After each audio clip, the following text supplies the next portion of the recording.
Okay, so in our relationship, we were, like I said, we were really healing each other and healing each other's like lives. So, our concrete, like day to day lives were healing. Like, he needed to take care of some stuff that I helped him with. And I needed support in the home, which he helped me with. And then I also had such a, like feeling overcome me that I was like, we're not just supposed to heal each other. Oh my gosh, the lights keep going out, and I feel like God is telling me, keep going, girl, tell your story, even though you're terrified. Just keep telling it. So the lights might flash, and I just take it as confirmation that I'm supposed to be doing this. So, anyways, so we were healing each other, yes. And then as time was going on, I was like, oh my God, where's this goes so much deeper because God is loves us and all, but it's not like he's gonna put his whole effort into helping two people. Like he is supporting this union, in my opinion, because me and Tony Hawk together and separately, however that ends up. The rest is still unwritten. That's what I'm so weird. Okay, where I was going with that is it goes so much deeper than two people that were broken by tragedy and loss and having to raise their children on their own, losing their partner, losing their children's other parent, him at such a young age, me at such a fragile time in the midst of a drug addiction. Like, same story, but fully different. So yes, did we, deserve and were we worthy of finding love after all that loss so that we had come through? Yes.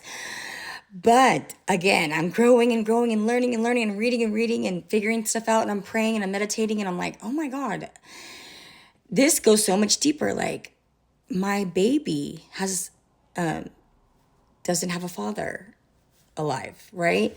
My baby's never met his dad.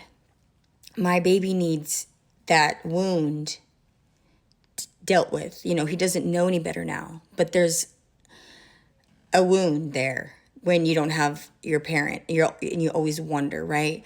And I believed that Tony Hawk was not just there to heal me, but me and him were supposed to heal my baby, right? And my other children, were healing them now, like providing like a family and a loving relationship and a loving home,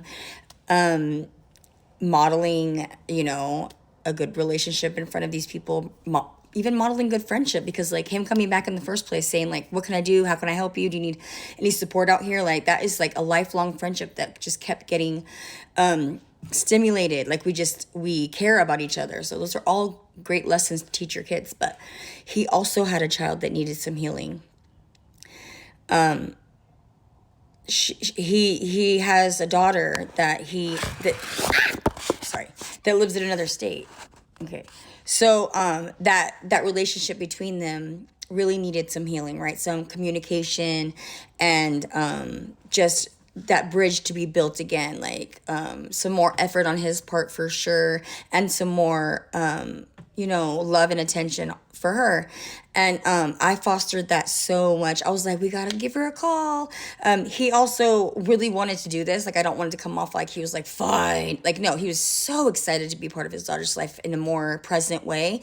And he started talking to her every single day. And we would sit up at night on the laptop and like pick her out stuff on Amazon, and we got the address and we sent it over to her, and she was getting stuff all the time, left and right. And I was like thinking, wow, I am supposed to help him heal his relationship with his daughter, and he's supposed to help me and my baby heal. If that makes sense to all y'all, or am I just out of my mind? I don't know. It just felt so much deeper than I had originally felt, right? And I'm just like, oh my goodness, we're supposed to heal. Like then I started thinking in terms of like, we're supposed to heal the next generation. Like, so because we know how much we've struggled, just either childhood wounds or adulthood wounds, and most people that you'll ever meet are dealing with this. Like, this is all of us people. This is a collective of people, I'm saying. So I just felt that was so important. So like I made it such a major priority for me to make sure that I was really fostering like a like effort there of like, this is a family, like your kids are mine, my kids are yours, let's like make this into a family. We need to be there for all of our kids, whether they live in another state or not, whether they're already adults, because he had an adult son, I have an adult daughter. They needed love too, support. Parents were there, present, supportive, and like, you can call us anytime you need money, you need support, you need help. So that was what I was really trying to do, and that's what I felt like called to do, led to do. And I felt like that was such a major purpose, because when you start to heal yourself, then you can heal each other, and then it just starts to go out from there.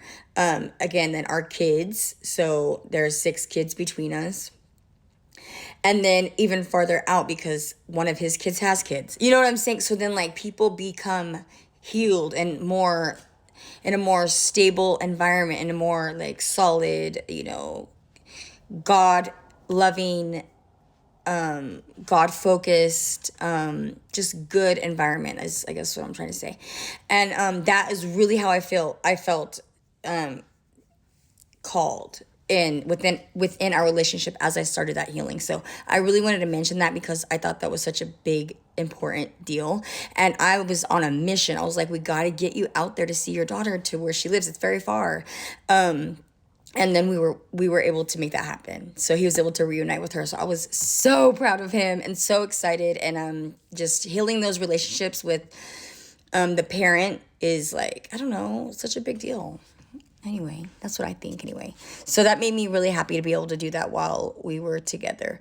And also, I think that I was getting somewhere with him, right? Like over time, like around this maybe 4 or 5 month mark, I felt like, man, I'm finally peeling back some of these layers, because he's a tough cookie. He's a real tough cookie. He's been through a lot. Like he had to bury the woman he loved when he was 16, and then raise their child. And then again, like he had a past history of drug use. He had other stuff that I'm not going to talk about. But I'm saying he's a tough cookie. He's a tough one to crack.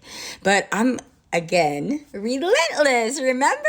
I'm a relentless as fuck. Like, I'm just like, I will not give up. I'm not give up. I'm going to love you. I'm going to love you so hard. I'm going to love you until the layers start to melt away. And I know that I was making so much progress, but maybe it was a little bit too much. Maybe it was something he wasn't ready for, and I know that I'm very intense. And I won't go into exactly why everything happened, but we broke up. So he decided that he needed to go back where he was. So I think maybe even God, now reflecting, right? Because I've healed. Let's just start there. I'm coming from a healed perspective now. I'm thinking God was like, you're not ready. Your drug addiction is still a problem here. I did not really heal from my husband's death because I was on drugs afterwards, and it was just too overwhelming, and I just was like I said, in that really dark place. I hadn't done any healing. I was just white knuckling the fuck out of everything, right? Like, just like, get me through till tomorrow. And I think I was trying to love him and be who I was with my husband. And because my husband and I had 22 years and from high school, and like the intensity that I present, my husband was grown up with it. Like he was used to it, and perhaps it was overwhelming for Tony Hawk. I don't know exactly. We haven't talked about his feelings about that, but I do know why he felt like he had to go, at least the part that he shared. But he broke up with me. Can you guys even fucking believe that?